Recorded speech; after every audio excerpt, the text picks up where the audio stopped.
tipid sa pamasahe, lakad-lakad, malamig naman, so okay lang. Okay, watch you.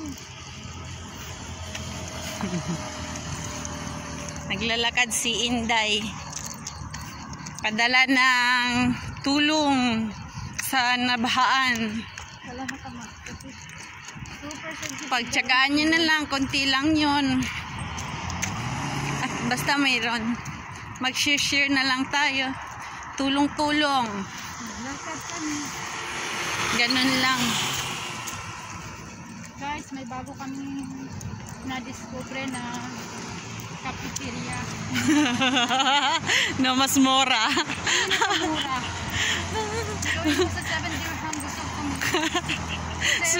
7 dirham. Para na kami nga ano, yung Jana. Para kami nakakain sa